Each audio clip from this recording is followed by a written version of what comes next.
Bonjour à toi, je viens te livrer un nouveau message de la part de l'Éternel. Le titre de cette vidéo, l'amitié. Oui, l'amitié est précieuse. Nous allons discuter d'amitié, mais j'ai des questions pour toi auxquelles tu devras répondre et réfléchir aussi, pour savoir où tu en es rendu avec ton amitié envers les autres, si cela compte vraiment pour toi, si l'amitié est aussi précieuse pour toi, l'amitié des autres. Est-ce que tu sais ce que c'est que de donner ton amitié aux autres? Est-ce que tu sais ce que c'est que de recevoir l'amitié des autres? Est-ce que tu donnes ton amitié aux autres? Est-ce que tu reçois l'amitié des autres? Est-ce que c'est toujours toi qui dois donner, ce qui veut dire offrir ton amitié? Ou est-ce que ce sont toujours les autres qui te donnent leur amitié? Oui, je te demande, est-ce que tu sais ce que c'est que de donner ton amitié aux autres?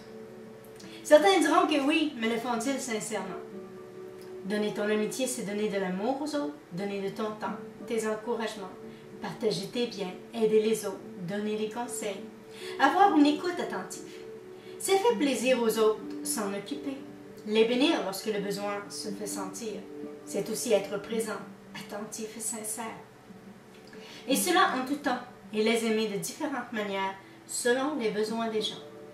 C'est d'être toujours là pour eux, de passer du temps avec eux, les appeler, entretenir de bonnes relations, ne pas oublier de prendre de leurs nouvelles. Maintenant, je te demande, est-ce que tu sais ce que c'est que de recevoir l'amitié des autres? C'est recevoir leur amour, accepter le temps qu'ils ont à te consacrer, leurs encouragements, ce qu'ils veulent bien partager avec toi, que ce soit matériellement, ou spirituellement, ou amicalement. Accepter leurs conseils, leur écoute attentive. Accepter qu'ils veuillent te faire plaisir pour agrémenter ta vie. C'est comprendre leur approche, leur désir de te rencontrer, te parler, te sourire. C'est de savoir que si tu souffres, qu'ils sont là pour t'épauler, prier et t'encourager. C'est accepter qu'ils t'apportent un peu de joie, de paix, leur amitié, et peu importe ce qui se passe en toi ou ce qu'ils sont, ce qu'ils ont à t'offrir. L'amitié, c'est partager ce que l'on aime et recevoir aussi ce qu'ils aiment partager, ce que les autres aiment te partager. C'est faire plaisir aux autres et vice-versa. Car il y a plus de bonheur à donner qu'à recevoir. Cette expression est bien connue de tous. Et il est écrit dans 2 Corinthiens 9, 7 que chacun donne comme il a résolu en son cœur, sans tristesse ni contrainte, car notre Dieu aime celui qui donne avec joie. N'attends pas de perdre tes amis pour comprendre que leur amitié est précieuse. Tu dois te réveiller avant qu'il soit trop tard.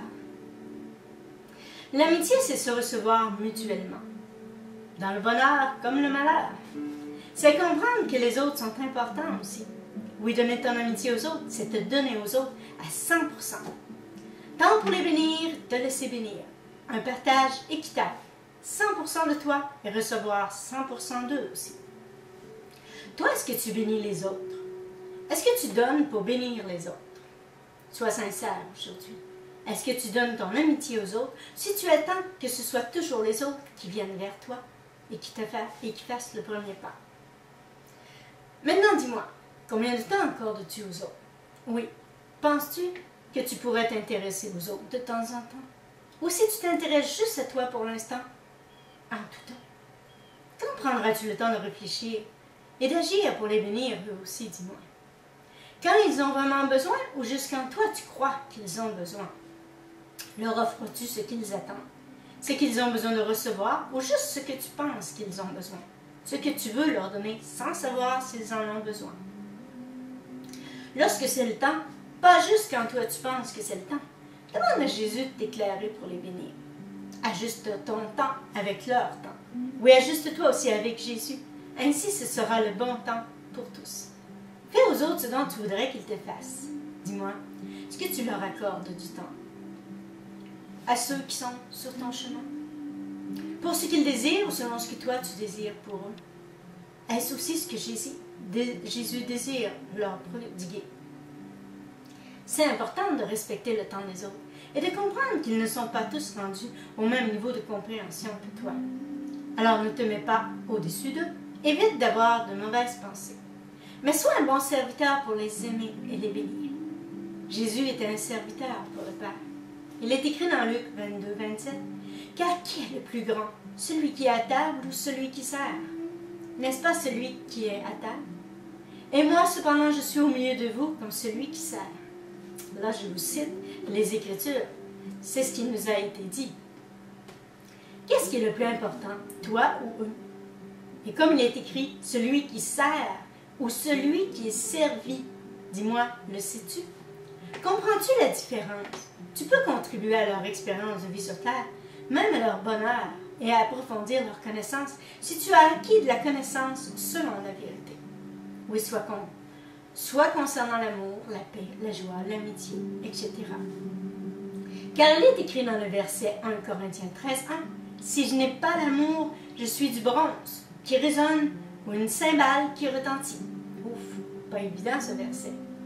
Il est écrit aussi dans le verset Galates 6:7, « Ne vous y trompez pas, on ne se moque pas de Dieu. Ce qu'un homme aura semé, il le moissonnera aussi. » Toi, qu'est-ce que tu sèmes? De l'amour, de la paix, de la joie, de la haine, de la colère, etc. Il est écrit dans Galates 5:22, « Mais le fruit de l'esprit est amour, joie, paix, patience, bonté, bienveillance, fidélité, douceur, maîtrise de soi. » Qu'est-ce que tu offres aux autres, en plus de partager les biens que l'Éternel te donne pour vivre en ce monde? Est-ce que tu vas au-devant des autres, ou si tu préfères la solitude? Il est écrit dans 2 Timothée 2:6, « Le laboureur qui peine doit être le premier à recueillir le fruit. » Si tu ne sèmes pas, tu ne récolteras pas. Si tu sèmes, tu récolteras le fruit de ton labeur. Oui, il est écrit dans le verset 1 Corinthiens 3:7-9, en sorte que ce n'est pas celui qui plante qui est quelque chose, ni celui qui arrose, mais Dieu qui fait croître. Celui qui plante et celui qui arrose sont égaux. Chacun recevra sa propre récompense selon son propre travail. Car nous sommes ouvriers avec Dieu. Vous êtes le champ de Dieu, l'édifice de Dieu. Ce verset s'adresse à tous les hommes. Alors toi, qu'est-ce que tu sèmes? Si tu es enfant de Dieu, tu comprends ce verset. Si tu es un homme qui désire appartenir à l'Éternel, donne-lui ta vie et sers-le sur la terre. C'est important de savoir, de comprendre, de réaliser cela. Qu'est-ce que tu sèmes tout au long de ton voyage sur terre?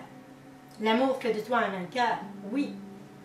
Tu es vainqueur si tu vis ta vie dans l'amour, comme Jésus te le recommande, comme l'Éternel te le commande. Jésus nous dit d'aimer même nos ennemis.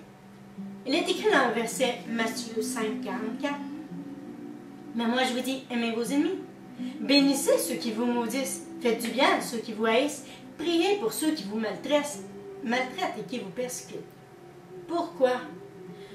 Parce qu'il sait que la bénédiction te revient si elle n'est pas reçue de ton prochain, celui que l'Éternel met sur ton chemin. Il est écrit dans le verset Jean 15:5.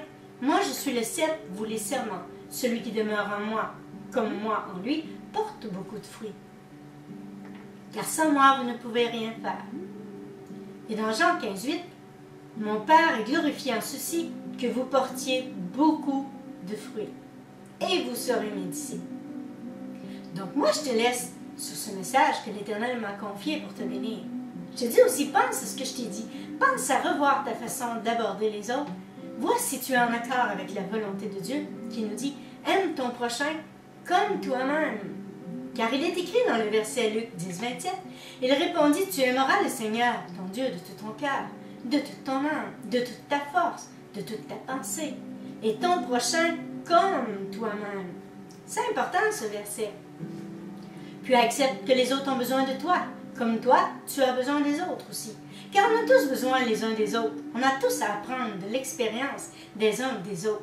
Oui, il est écrit dans Deutéronome 39, « L'Éternel ton Dieu te comblera de bien en faisant prospérer toute l'œuvre de tes mains, le fruit de tes entrailles, le fruit de ton bétail, le fruit de ton sol, car l'Éternel prendra de nouveau plaisir à ton bonheur, comme il prenait plaisir à celui de tes pères. » Moi je te dis, réfléchis à ce message.